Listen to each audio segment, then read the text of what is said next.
Grace tabernacle apostolic search உள்ளான மனிதன் புதிய நாளுக்குள் அனுதின தியானம் சனிக்கிழமை ஆடி மாதம் 26ஆம் தேதி 2025ஆம் ஆண்டு. இன்றைய தியான தலைப்பு மன உறுதியோடு சேவியுங்கள்.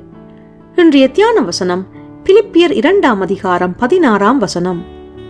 எல்லாவற்றையும் முறுமுறுப்பில்லாமலும் தர்க்கிப்பில்லாமலும் செய்யுங்கள். தியானம். தானியேலும் அவனுடைய நண்பர்களும் எருசலேம் நேபுகாத் நேச்சரினால் முற்றுகையிடப்பட்ட போது சிறை கைதிகளாக பாபிலோனுக்கு கொண்டு செல்லப்பட்டார்கள். குற்றமறியாத அவர்கள் தங்கள் இளவயதிலேயே பெற்றோர், உறவினர், நண்பர்களிடமிருந்து பிரிக்கப்பட்டு அவர்கள் பிறந்து வளர்ந்த ஊரிலிருந்து தேவனை அறியாத அந்நிய தேசத்திற்கு சிறைப்பட்டு போனார்கள். தேவனை நோக்கி முறுமுறுப்பதற்கு அவர்களுக்கு அநேக சாட்டு போக்குகள் இருந்தது. அது மட்டுமல்லாமல் அவர்கள் ராஜாவின் சேவைக்காக பயிற்றுவிக்க நியமிக்கப்பட்ட நாள் முதல் அவர்களுடைய விசுவாசம் சோதனைக்குட்படுத்தப்பட்டது. ராஜாவின் போஜனத்தினால் கூட தங்களை தீட்டுப்படுத்த மனதில்லாமல் தேவனை குறித்த வைராக்கியத்திலே நிலைத்திருந்தார்கள்.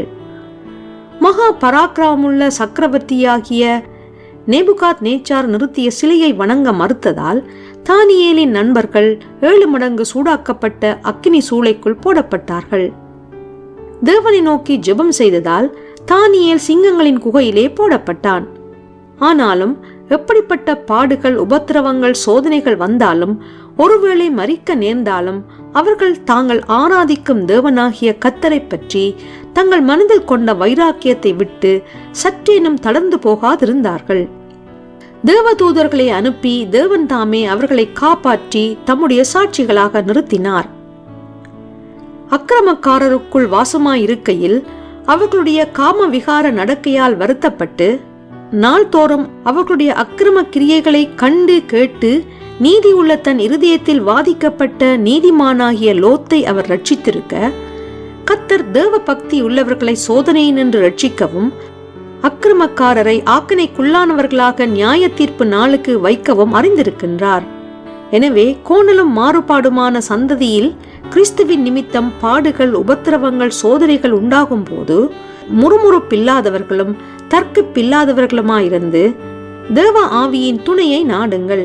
அவர் தாமே பலனில்லாத வேளையிலே நமக்கு சத்துவத்தை தந்து தேவ வார்த்தையில் நிலைத்திருக்க கிருபை செய்வார். ஜெபம் செய்வோம்.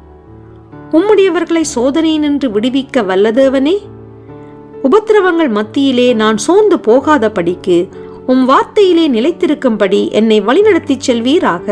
இரட்சகர் இயேசு வழியாக ஜெபிக்கின்றேன். ஆமேன். மாலை வாசகம் தானியேல் 3ஆம் அதிகாரம் 17ஆம் வசனம்.